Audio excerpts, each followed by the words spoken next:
guys. Here in this video, we will study the measurement of capacitance using the Sortie's bridge. Sortie bridge is an alternating current bridge which measures the value of capacitance by comparing it with a standard capacitor. So let us start with our topic.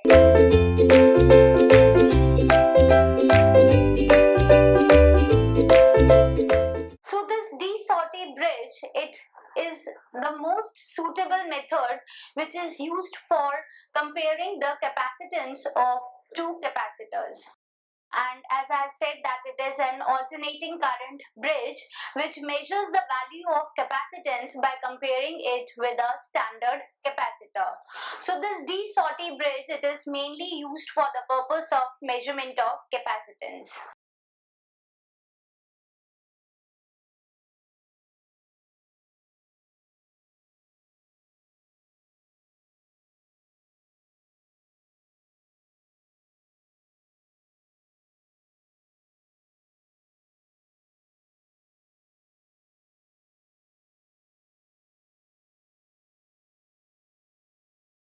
So here it is measuring the value of capacitance by comparing it with the standard capacitor. So we can also say that it can be used for comparing the value of two capacitors. Now as this Sortie bridge, it is an alternating current bridge, so it will consist of four arms, and in the four arms we have the four impedances, that is Z1, Z2, Z3 and Z4. There will be four arms AB, BC, CD and DA. And in these four arms we will have the four impedances Z1, Z2, Z3 and Z4. Okay, so this forms the bridge network. Now out of these four impedances, are a combination of resistance, inductance and capacitance. It can be a series combination also, and it can be a parallel combination also. So out of these four impedances, the Z1 impedance, it will be the unknown impedance which we want to measure, and the remaining three impedances, they will be the known impedances. Unknown impedance is the impedance or the electrical parameter which we want to measure. So here we want to measure the capacitance. So unknown impedance will be a capacitor. And the known impedances means the value of these impedances is already known to us. So the known impedances, it can be a capacitor, it can be a resistor, or it can be an inductor.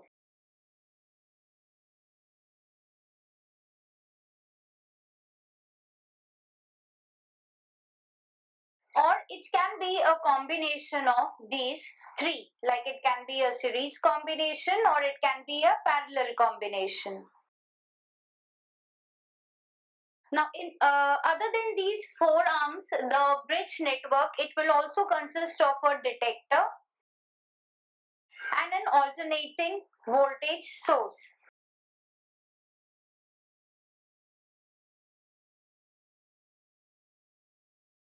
Okay, so this detector, it is used for obtaining the balance of the bridge network, because we know that the bridge is said to be balanced when the detector, it gives us the null deflection. So detector is used to obtain the balancing of the alternating current bridge, and the AC voltage source, it provides the power supply to the bridge network. So this Sortie bridge, it will consist of four arms, one detector and one alternating current voltage source. So let us see the circuit diagram or the configuration of this Sortie bridge.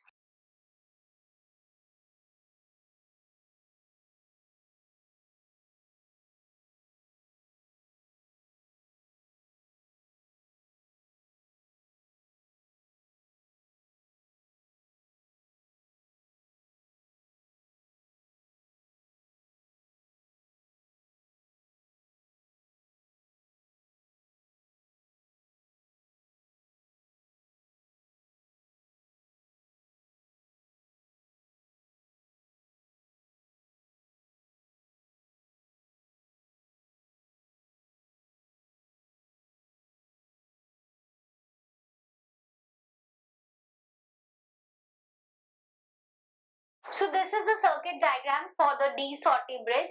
In this bridge you can see we are having four arms AB, BC, CD and DA. And in these four arms we are having the four impedances. This is Z1, this is Z2, Z3 and Z4.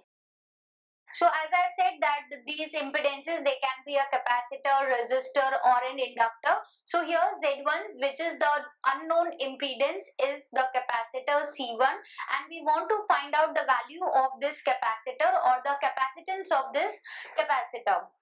Now Z3, it is a resistor, Z2 is again a standard capacitor and Z4 is a resistor. Now in between the arms B and D we have the detector. D is the detector and this is the symbol of an AC voltage source.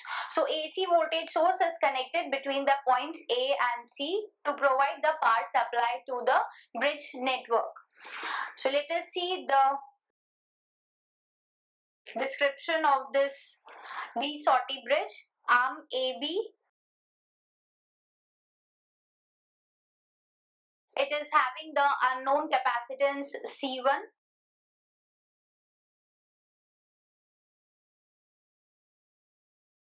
So what will be the value of the Z1 impedance? It will be equal to this capacitance C1.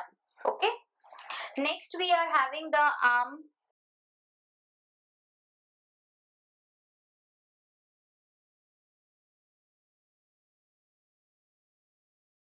So our Z2 impedance, it will be equal to this capacitor C2. Next is our arm BC. Arm BC is an known non-inductive resistance.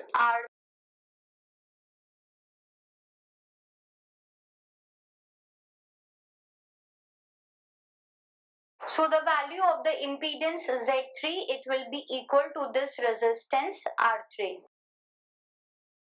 Then we are having the arm CD, which is again a known non-inductive resistance R4.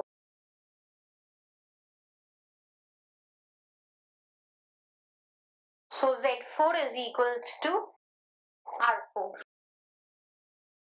So these are the values of the four impedances Z1, Z2, Z3 and Z4.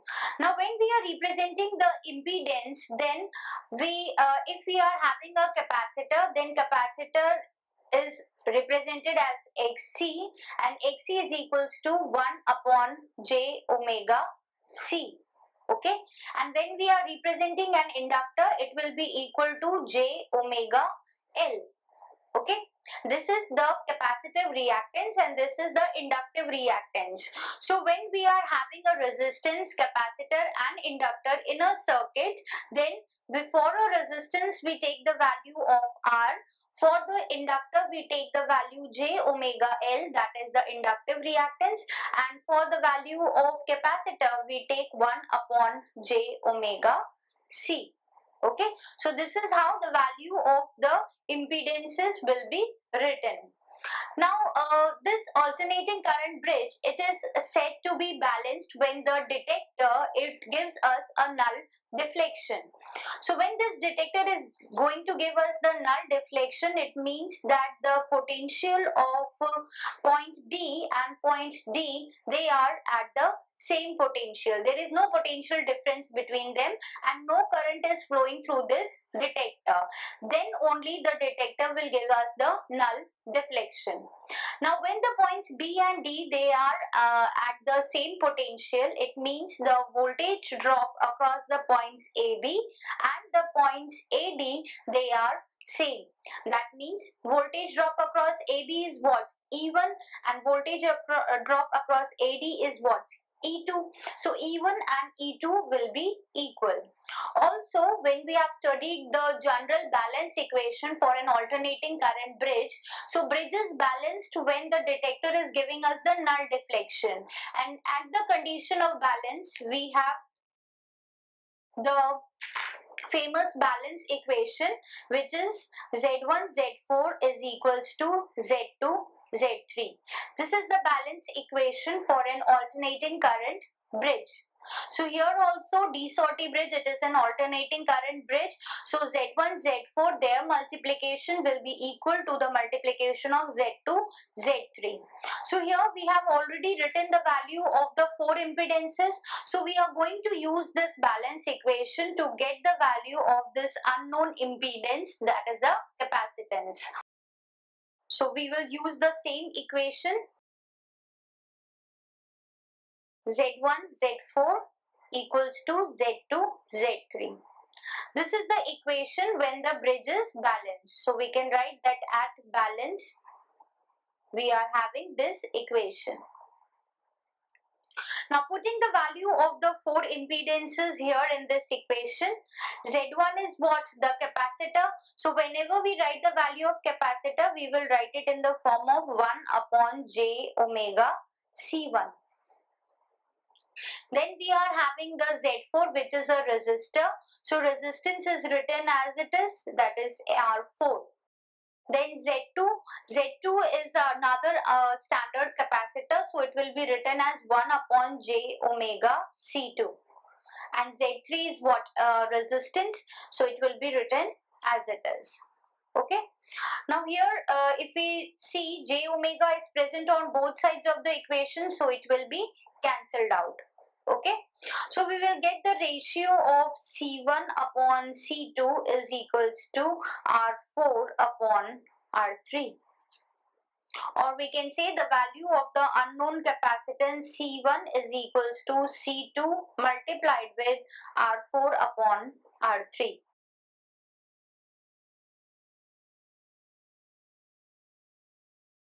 Okay, so this is how we can measure the value of the unknown capacitor in terms of a standard capacitor.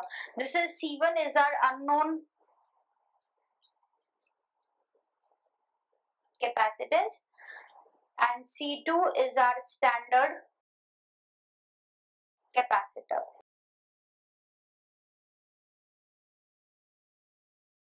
Now in this D-Sorti bridge, you have seen that this is a very simple bridge. You can easily find out the value, and also the circuit is also very easy for this D-Sorti bridge. But this D-Sorti bridge, it measures the value of the capacitance of the capacitor, which is free from the dry electric losses. Okay, so here we can measure the capacitance of only those capacitors which are the ideal capacitors, that is those capacitors which are free from the dielectric losses. So here the value of the unknown capacitance will be for a ideal, or we can say perfect capacitor,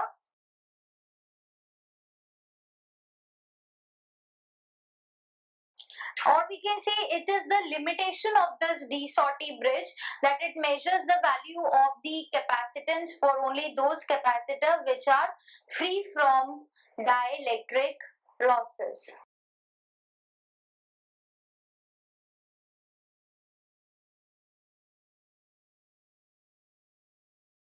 Okay. Now if we come to the phasor diagram for this D-Sorti bridge, then phasor diagram, which is the diagram which shows us the relationship between the phases or between the vectors of the various currents and voltages which are there in the circuit. So phasor diagram for this D-Sorti bridge, here in the circuit you can see we are having the currents I1, I2, I3 and I4 which are flowing in the respective arms, and also we are having the voltage drops across these arms. So what is the relationship between the voltage and the current in a particular arm? That will be shown in the phasor diagram. Now before coming to the phasor diagram, one concept should be clear to you that if we talk about the voltage and the current across a resistance, then voltage and current across a resistance, they are in same phase with each other. So for a resistance R, the voltage and the current, their vectors are on the, or we can say voltage and current, they are in the same phase. If we talk about a capacitor, Then for the capacitor, the voltage lags behind the current by 90 degree. And if we talk about an inductor, then for an inductor, the voltage leads the current by 90 degree. So this concept should be clear to you, then only you can draw the phasor diagram for a AC bridge. So here, if you see, if we are starting for an phasor diagram, first we have to take a reference phasor, and all the other vectors, they will be drawn with respect to that phasor. So here we will take the current I1 as our reference phasor. So I1 will be drawn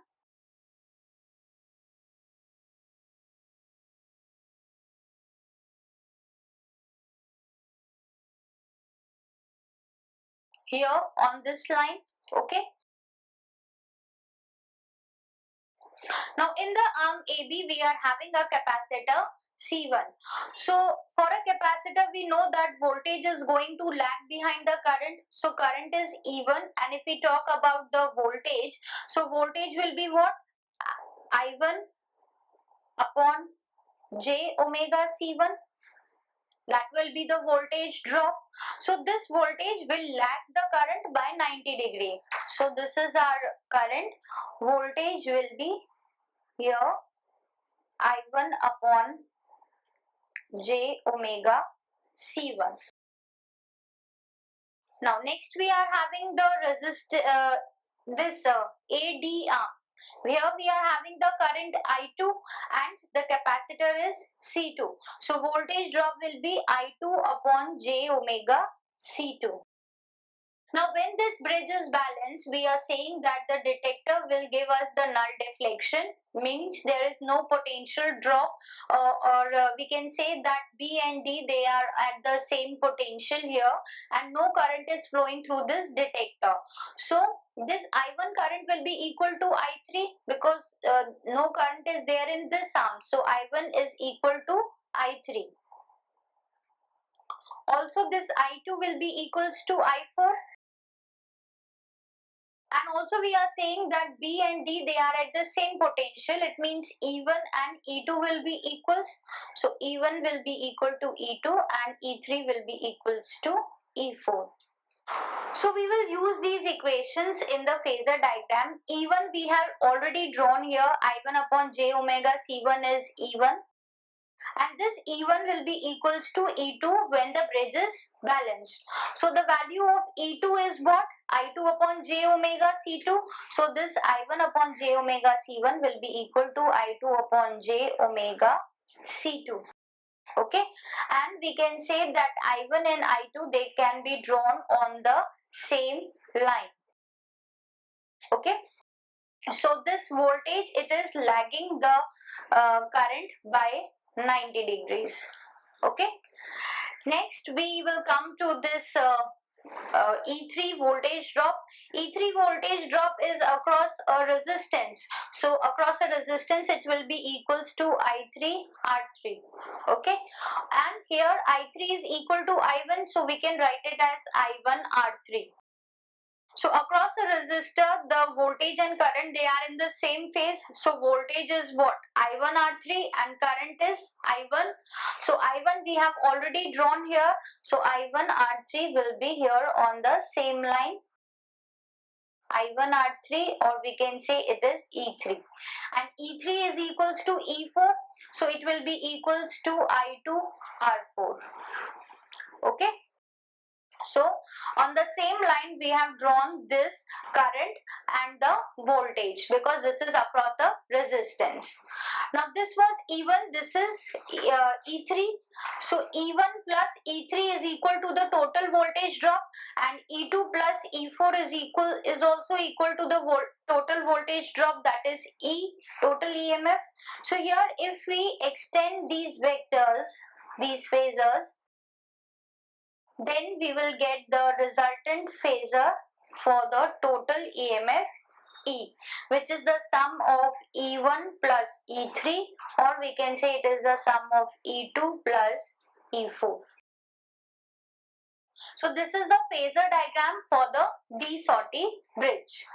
Now, as I have said that this D-Sorti bridge, it measures the value of the capacitance for a capacitor which is an imperfect capacitor, which is a perfect capacitor, which is free from the dielectric losses.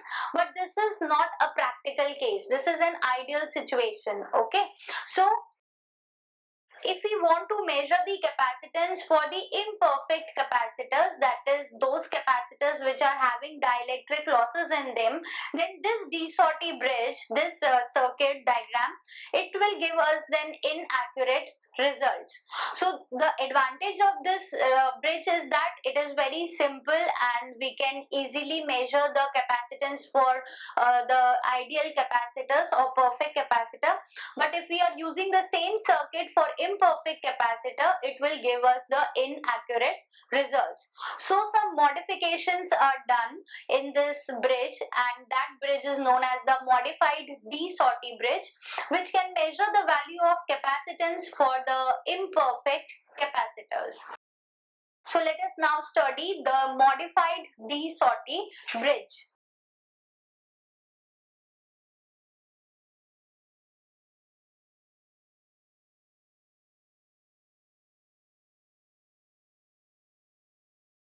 This D-Sorti bridge is called D-Sorti because it is developed by or invented by the scientist, and it is named after the name of the scientist only. Okay. Now, what are the modifications in this D-Sorti bridge? Let us first see the circuit for this bridge.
Capacitor, and this resistance is representing the dielectric loss component of the capacitor.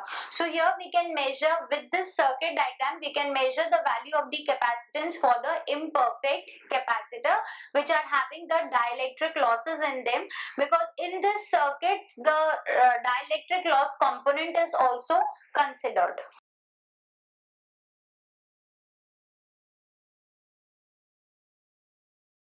So in arm AB, now we are having the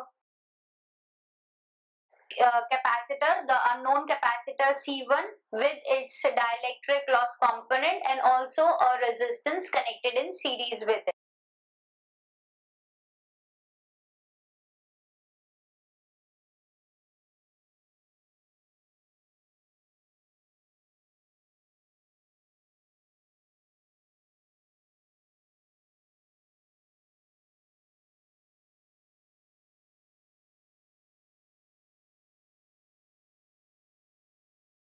So here in this arm AB, you can see we are having the unknown capacitance C1 connected in series with the resistance small r1, which is representing the dielectric loss component and also the resistance capital R1.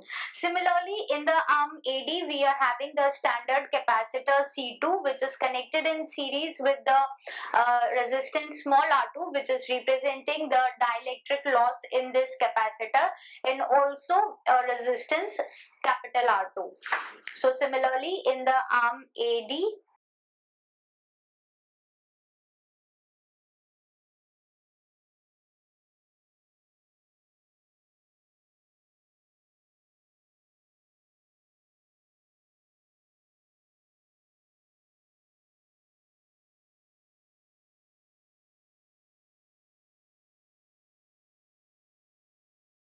And in BC and CD, we are having the same non-inductive resistances R3 and R4. So R3, R4 are the known non-inductive resistances.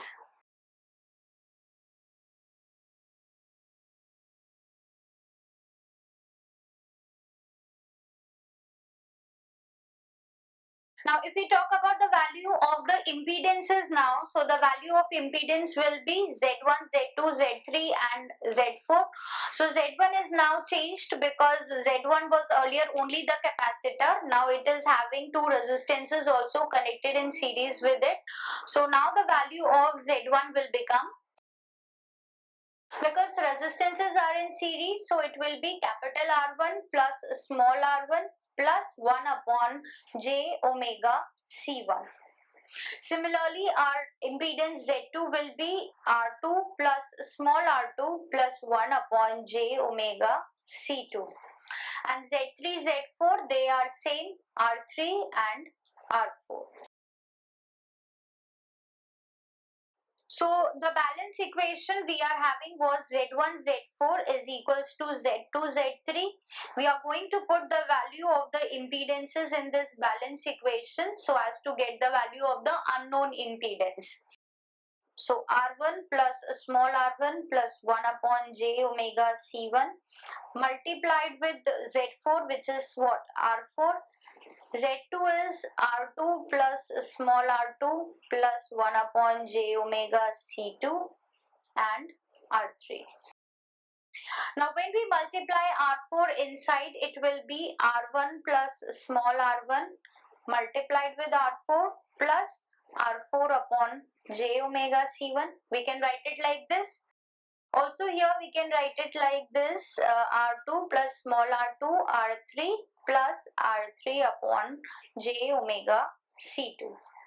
Now in this equation we are having the terms which are having imaginary parts and some terms are there which are having the real parts. So in this term we are having no j omega term, so this is a real part of the equation. This is having j omega, so it is the imaginary part. Again, this is the real part and this is the imaginary part. So in this equation, we are going to separate it into two equations. One is for the real part and one is for the imaginary part. So equating the real parts only, we will get the equation R1 plus small r1 multiplied with R4 equals to R2 plus small r2 multiplied with R3.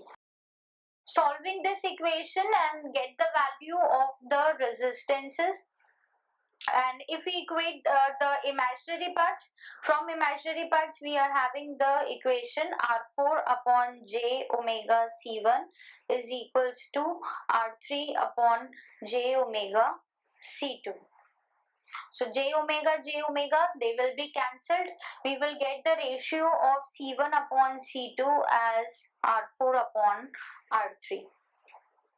And from this equation, we are getting the ratio of R4 upon R3 as R2 plus small r2 upon R1 plus small r1. So from both the equations, we are getting the ratio of R4 upon R3.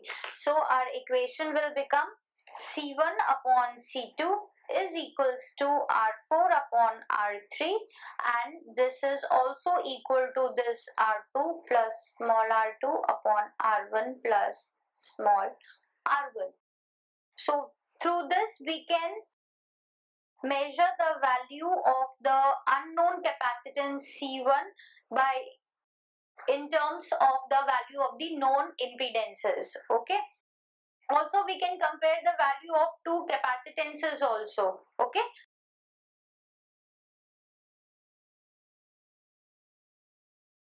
Now there is another term which can be measured, or another factor other than the capacitance which can be measured through this Sorti bridge, and this factor is called the dissipation factor.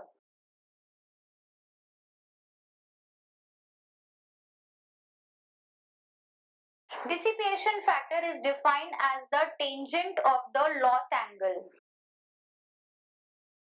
And sometimes we can also say that it is the reciprocal of the quality factor. And quality factor, it is the figure of merit which defines the quality or the goodness of the electrical component. So quality factor, it gives us that how much energy is stored in that capacitor, and dissipation factor is just reciprocal of it. So as I've said that this dissipation factor, it is defined as the tangent of the loss angle. So if we measure the dissipation factor for the two capacitors C1 and C2, so for C1 we are having dissipation factor D1, so it will be the tangent of the loss angle, that is del 1, or we can say it is defined as the frequency multiplied with C1 R1.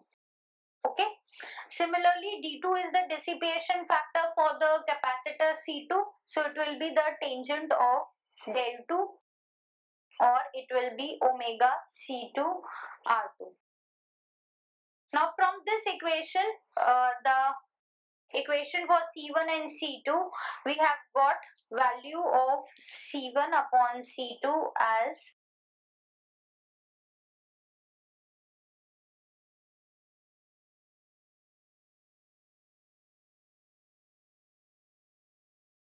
now from this equation, if we multiply C1 with R1 plus small r1 and C2 with R2 plus small r2, we will get C1 R1 plus small r1, C2 R2 plus small r2.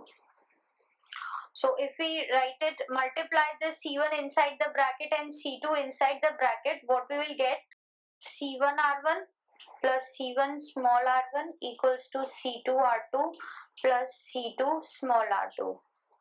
Now bringing the terms of capital R1 and capital R2 on one side and small r1 small r2 on the other side, we will get the equation as C2 small r2 minus C1 small r1, C2 capital R2,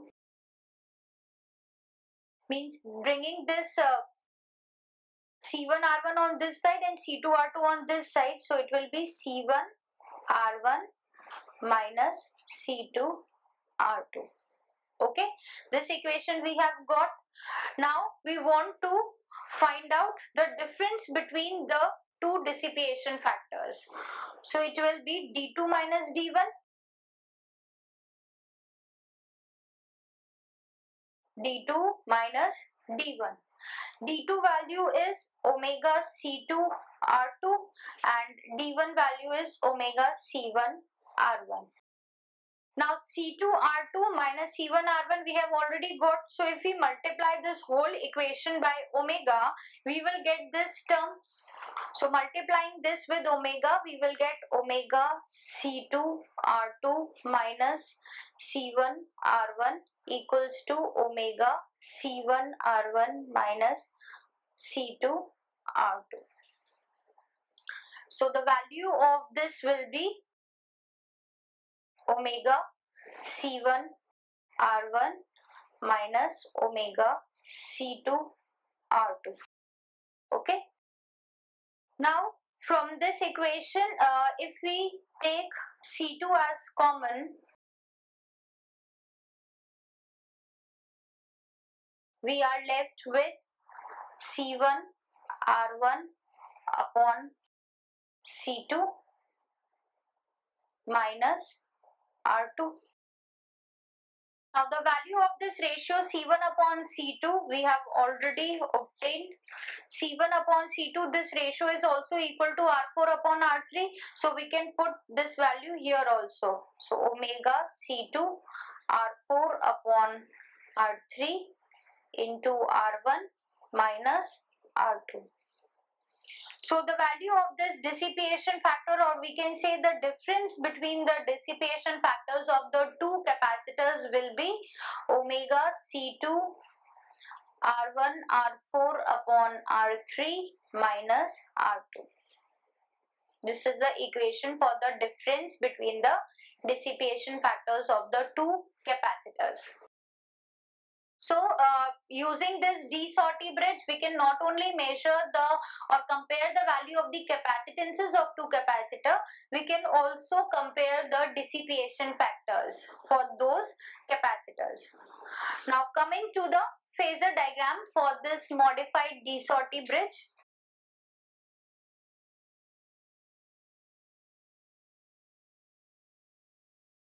So in the circuit diagram for the modified D-Sorti bridge, we were having one resistance, capacitance and another resistance in this AB arm. So again we will take the reference phasor, that is I1.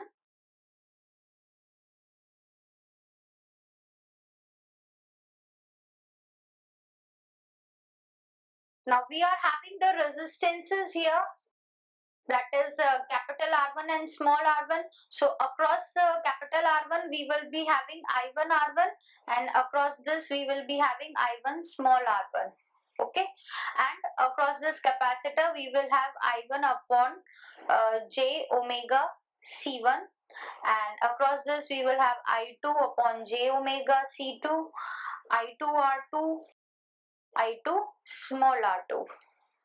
So this is, if we sum up this, this will be equals to the total voltage drop E2, and this will be equal to, sum of these will be equal to the voltage drop E1.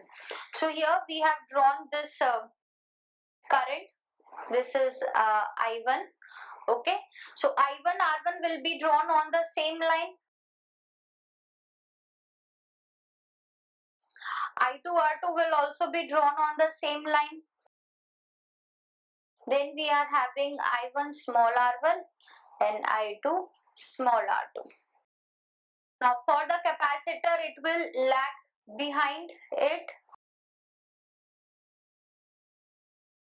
by 90 degree. That is I1 upon omega C1. Okay, and I2 upon omega C2 will also be this.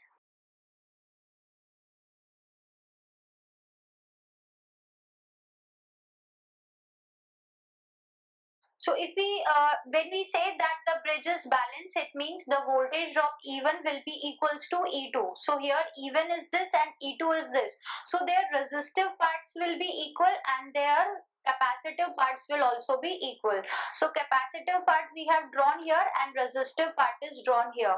So I1 and I2, they are drawn on the same line, and the voltages across the resistance and the currents, they are in the same phase, and the voltage across the capacitor, it is lagging behind the current by 90 degree. Now if we take the resultant of these three vectors and these three vectors, so it will be equal to E1 and this will be equal to E2. So extend these lines.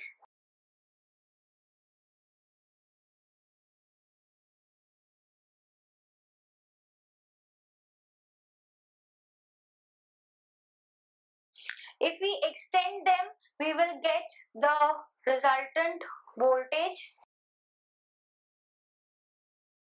that is E2. And if we extend this I1 R1 and this I1 small r1, we will get the voltage I1 omega C1 plus this I1 R1, I1 capital R1, we will get E1. Okay. Now E1 plus E2, if you see in this E1 plus E3 and E2 plus E4.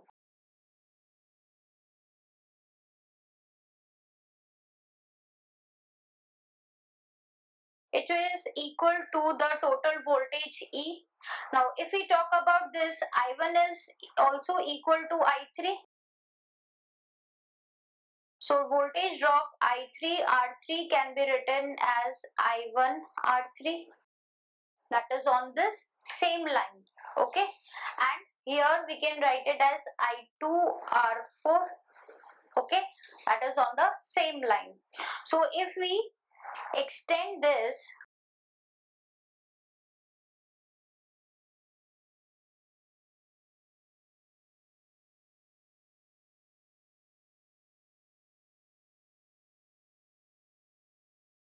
we will get the voltage E, which is the sum of E1 plus E3, or we can say E2 plus E4. So this is the phasor diagram for the modified D-Sortie bridge, and this modified D-Sortie bridge, as it is considering the loss component, the dielectric loss component also, so it can be used for the measurement of the capacitance for the imperfect capacitors. So here in this video we have studied the measurement of capacitance by using the D-Sortie bridge and also the modified D-Sortie bridge. We have studied the phasor diagram also for both the bridges and how we can calculate the dissipation factor for the capacitors using this bridge network. So I hope that this topic is clear to you. Thank you.